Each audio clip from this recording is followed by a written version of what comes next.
Now, the Indian government has earmarked 5,000 crore rupees to provide over 10,000 graphic processing units as part of its 10,000 crore plus India AI mission, as per the senior government officials who have revealed this information. The government plans to subsidize access to computing power rather than own the infrastructure outright.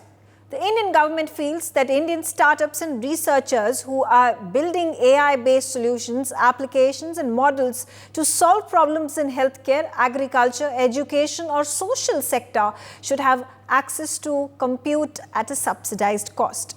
Tenders to procure compute capacity will be floated soon, according to the government officials who have made us privy to this information. Okay, let's start this conversation. And joining me on the telecast is Arun Mempazi. He's a semiconductor engineer and author. And Arun Mempazi, how do you view this massive push that has been given by the government during the interim budget as well? Nirmala Sitharaman, the finance minister, had allocated 10,000 crore of rupees for AI ecosystem to be developed in our country.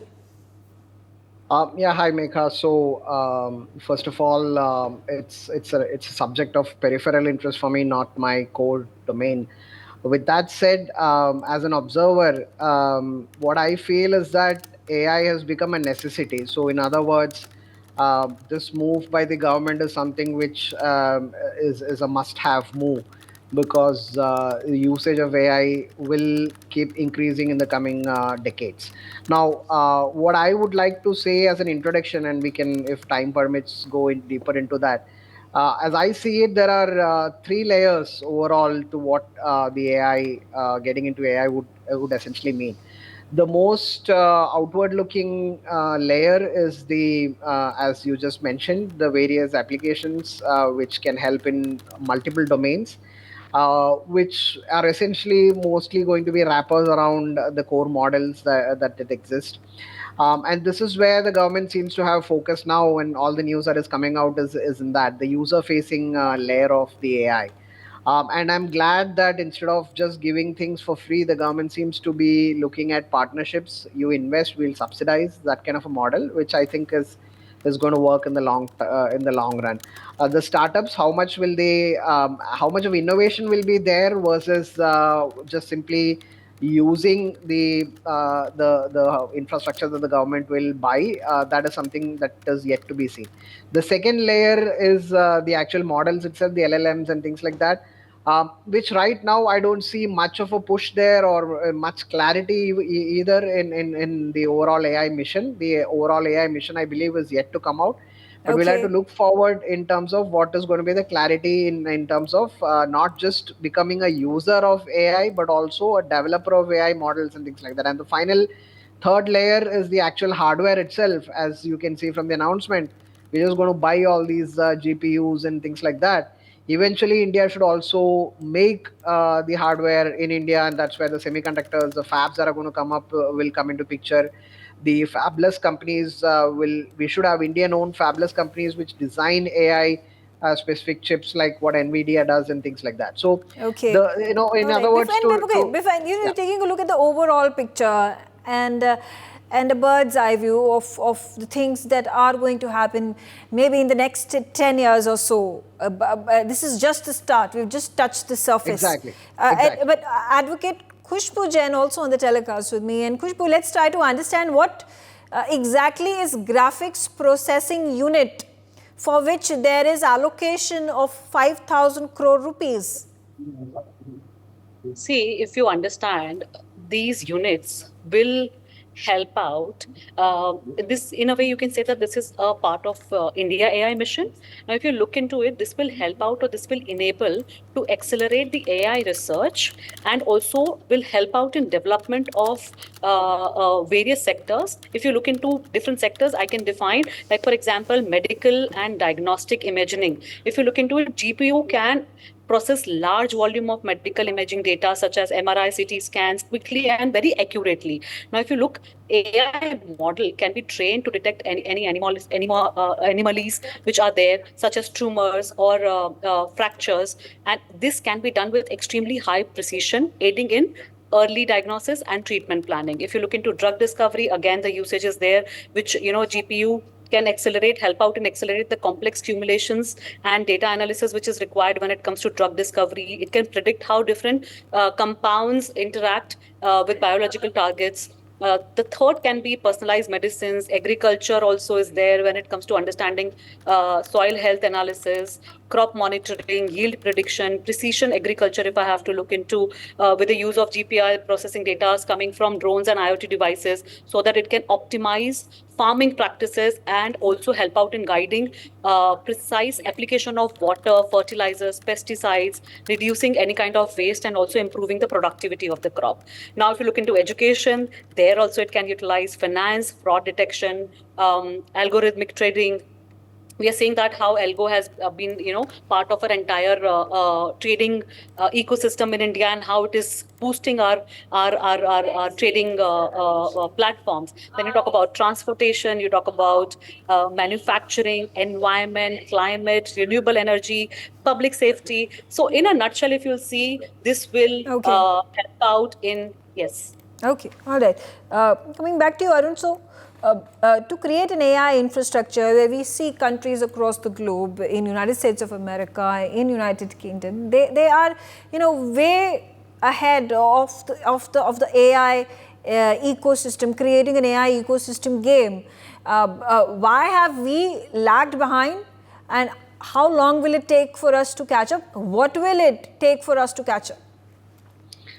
I think partly it's the way India in general works. We are more of a reactionary nation than a proactive nation, but it's also partly the kind of necessities that India has. Even I just read a recent statistics of the poverty percentage going down from 21.2% or something in 2012 to right now about 8%.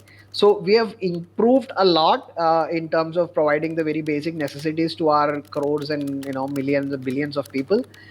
Yet we still have about 8% below the poverty line, right? So you have to cater to all of this, and then you have to allocate money over and beyond that for some of these deep technologies and things like that. I mean, it's a similar situation that's happening in the semiconductor world also.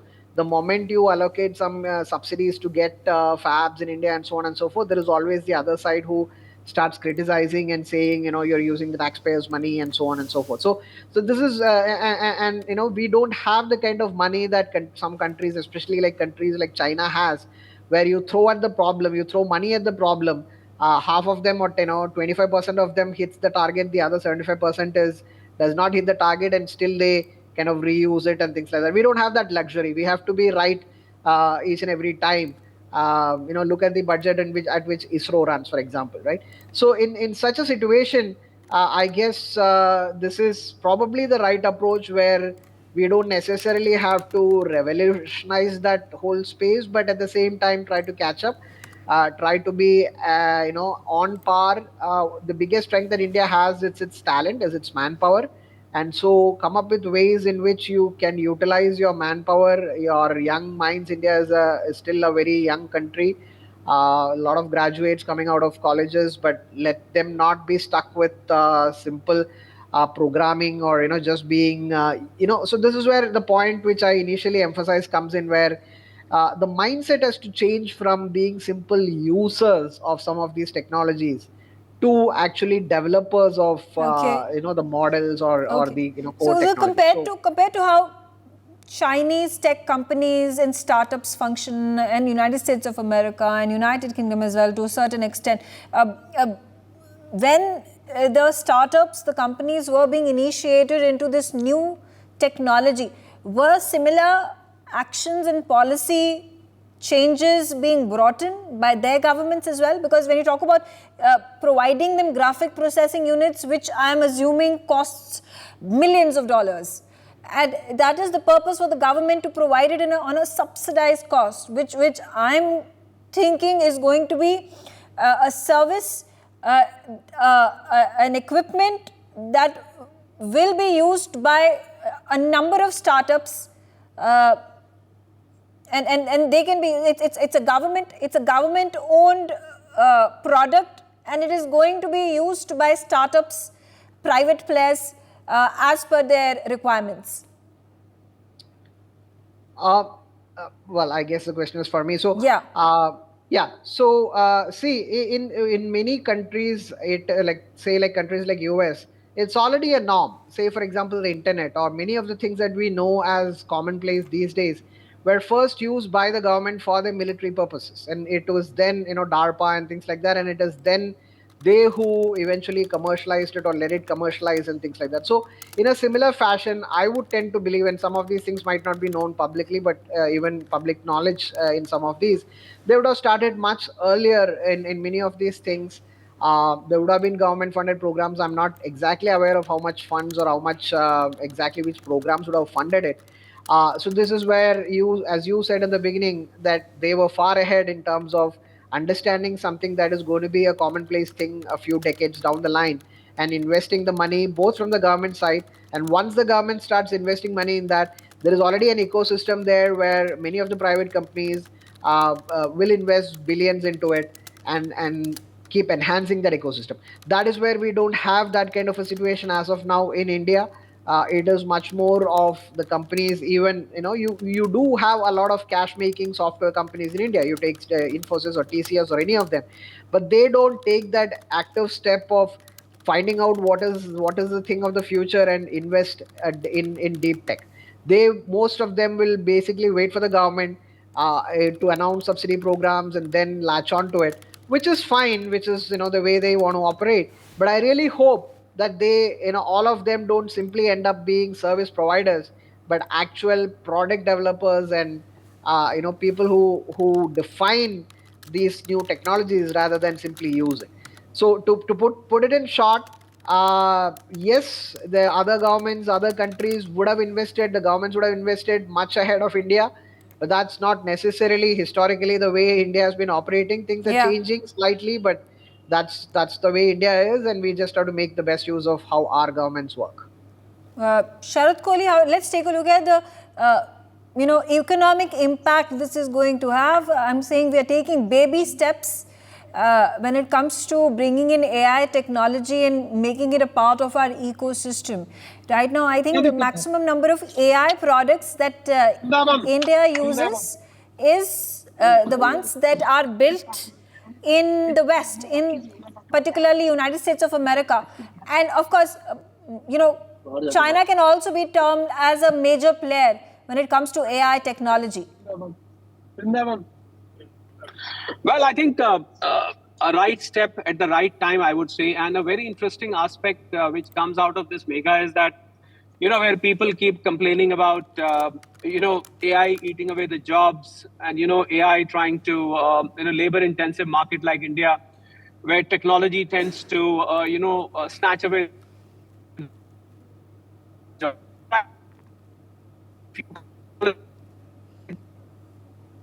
With India, that unit, I think it is going to propel India's IT industry, India's technological prowess to a new level. We've been to the space now. There is no frontier we have not covered. We are manufacturing aircrafts here.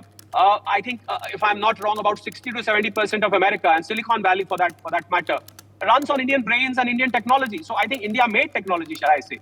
So I think this will further propel the Indian IT industry. This will further propel India's technological advancement.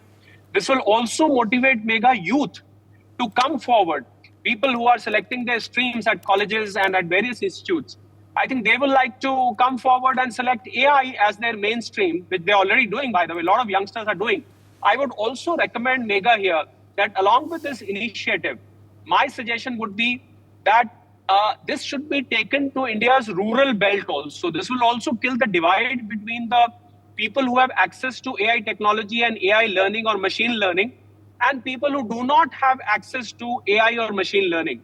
I think along with that gap needs to be plugged right away, because otherwise you'll just have a handful of people coming from very strong technology or very strong family backgrounds who are very good at handling it. But there'll be a huge lot of people who would have no clue of what's happening. So for a balanced skill development, for a balanced intellectual upgradation, I think there is a need to fill up that gap between the rural and urban divide for that matter. So that should be the motto behind. But overall, a very welcome move.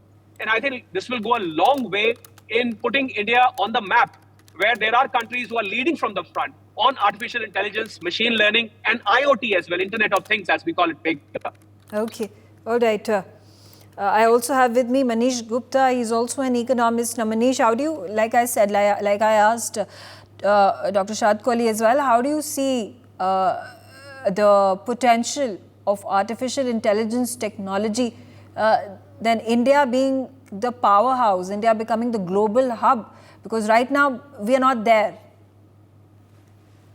See, initially, when around in 2006-7, we were seeing the start of search engine, whether it is Yahoo or it is Google. And now we see Google has become the part of the life. If I have to purchase something, we have to see from where, at what price. So, similar to the search engine, the AI is the need of the hour. Thankfully, the government has understand the power of AI, and it is, you see in the WhatsApp AI is there. If you check your WhatsApp today, the AI function is there. And whatever you ask, it replies. So, it is somewhere giving a handful support to all the Indian with the Indian artificial intelligence. I can visualize that with this AI support, India will do the wonders. Once upon a time there was the story that India was lagging behind in everything. Okay, IT, America is first, and we are 20 years behind that. Today, if I see UPI payment setup, India is better. But then, China, IT is a different ball game altogether, because it is about back-end operations. It is about, it's a service sector. So you have a population of 1.5 billion people, and therefore you have your TCS and your Wipros all across the globe. And that's an easy way of becoming a major global hub when it comes to IT solutions. But when we talk about artificial intelligence, it is a different ball game altogether. When we talk about semiconductors, it's a completely different ball game altogether. No. I want to connect it here. If artificial intelligence is there, our operational efficiency will enhance, whether it is a logistic industry or it is an agriculture. Yes, I know, but I'm saying right now we are taking baby steps. This is just nascent. And my question is, will we be able to tide over the difference, the work that has been already started, and they are in advanced stages in America and other parts of the world, even China for that matter. Why has it taken us so long?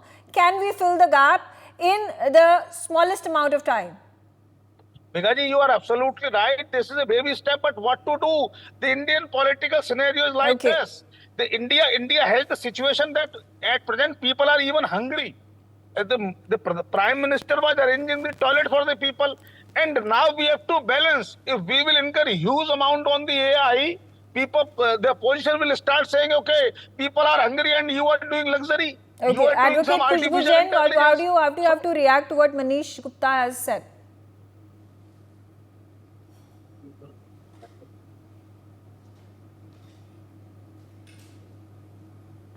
Do we have Advocate Khushbu with us? Can you hear us? Yes. Hi. Yeah, I can hear you. So how do you have to react to what Manish has said about, the disparity? On one end, we do not have homes, we do not have shelters, we don't have food, we don't have proper education and health services for the population, for the majority of the population of the country. And on the other hand, when we have been able to achieve such landmarks, for example, the Chandrayaan-3, with India was the first country to land on the South Pole of the moon. See, you cannot ignore, everything has to be done at the same time. We can't expect government to just look into one and leave everything aside. That's why we have budgets. That's why we have to put across that how much allocation, how much importance has to be given to what sector, and every sector grows. Importance has to be given to when it comes to poverty as well, when it comes to social sector scheme. And this side also has to be given lot of importance, because if you'll see there, this technology, the AI we are talking about, is gonna bridge the gap when it comes to our poverty, when it comes to creation of more wealth, when it comes to making sure that every sector is benefited to in such a manner, including healthcare, including education, that the entire society at large gets uplifted. So this has to be looked into. One cannot just think of that the government has to just look into what it is doing. Those statements or slogans coming in that people are dying over here of hunger, there is no education, there is no job, and government is putting so much money. I think we are not in that state today to talk about, or ever in that state any government has to answer these kind of questions. Every department needs focus, and Okay. that's what India is So, doing, and India is doing towards this digital Mempazi, India mission. can we then, segregate artificial intelligence in providing services, providing health, providing education, provided homes to people of our country?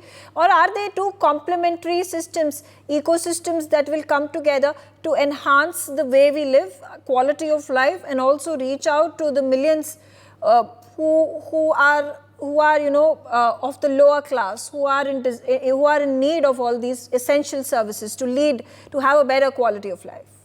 Yeah, eventually they will come to help each other, like what software does, like what UPI does. Remember the apprehensions that were there with digital payments, and the opposition criticizing who's going to use all these, and now you can see even the street vendor has UPI based payment. So eventually they will. But to begin with, there will definitely be some fears of losing jobs, fears of not understanding what this is all about. When the internet came about, or when even the smartphones came about, I'm pretty sure there were not just the older generation, even among the younger generations. And to be honest, even now, I sometimes do. When something new technology comes, it's always there, the fear of what is this all about and how am I going to get adjusted to it.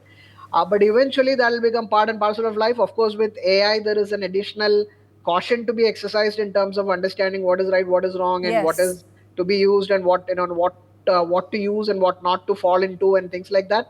But with time, with proper education, with government's effort, it will eventually fall into a steady state. One last point from my end, because I heard one of the panelists mention this, there should be Indian AI. All I want to say here is what the Prime Minister keeps saying, that make in India, but please make for the world. Look at what happened with coup, right? The Twitter equivalent, Indian Twitter equivalent coup, which eventually shut down. Please don't make anything for only India. Make it in India, but have a global outlook. Make it for the world. Use the world as a market. Make it in India. So use AI also for the same absolutely. purpose. That's the way to know you have the bigger picture for a roadmap that is going to be on a global scale. Absolutely, that has to be the number one criteria that needs to be kept in mind for all the startups and the companies who get into the process of creating artificial intelligence technology to be used for people across the globe. Now, Dr. Sharat Kohli, also the question about concerns, as Arun Mempazi said, that there have been concerns that have been raised with regards to whether there can be regulations which are going to be uniform, that are going to be set by countries of the world to come together to ensure that the problems that the world faces with the AI technology, the menace of AI, which is the other side of the technology and the ills of the technology, and something similar that was seen when internet came into being. There was a lot of criticism that was witnessed by the internet when the technology came into being. Do you think there can be regulatory authorities that can be appointed by countries of the world to ensure that there are no untoward incidents or there is no misuse of the technology? I think, Megha, it may be a bit early, but what you said is absolutely spot on, because there is a need to regulate. We have seen what is happening in case of deep fakes. We saw in the recent elections, faces of some of the prominent personalities being used to endorse some candidates, where there have been deep fakes of some very well-known people. So this is the outcome of AI, and some of the experts on AI have said that This could be extremely dangerous for mankind. Tomorrow you could become slaves of artificial intelligence and it may go out of control. So yes, I completely agree. There has to be a regulatory mechanism in place across the world, both at international level and at domestic level, to see that to what extent we can allow AI to overtake and control our lives, the technology we use, the applications we use, our lifestyle, wherever we use AI. I think there has to be a regulation. If you allow it to go unregulated, some of the very prominent people around the world who are, vis-a-vis science, very advanced in their thinking, they have given a warning. A lot of people have given a warning that this can probably one day make you slaves, something which you created for yourself. You become slaves of the same thing, and on one fine day, you don't want to do that. We've seen some fictional movies being made on that, and they have turned out to be so true. And it seems like we are heading towards that situation. So I think there is a dire need to make sure that you make regulatory, there has to be a law brought in force to make sure to what extent, to the extent AI can ease your life, to the extent AI can save your cost, to the extent AI can save your time, AI is acceptable. But to the extent AI starts to overrule you, I think that has to be regulated. So I think an expert committee comprising of IT experts, highly placed government officials, experts from IT industry, international representation, there has to be a comprehensive committee across the world which can look after and see that which AI should be allowed to go through and which AI should not be allowed to go through. Because another very important aspect, Megha, in this is privacy. Because through AI, your privacy is also getting taken away in so many things. Because, you search something on Google and Google knows what you were doing yesterday. And somebody was telling me that while we are doing a normal conversation, when our phone is off, phone is still listening to you. The phone is not on, you haven't dialed anywhere, but phone keeps absorbing the data, even when it is in the sleep mode. So I think these are the things where privacy gets affected. And China has been one country which has been repeatedly been accused of breaching the privacy. And I can tell you, China is a lot of AI to create surveillance on countries, on people, on important destinations, and so on and so forth. So there is very, very important point, Megha. There is a need for regulatory mechanism and a regulatory authority sooner than later, I would say, at this point of time. Okay. For more such videos, subscribe to the NewsX YouTube channel, hit the bell icon.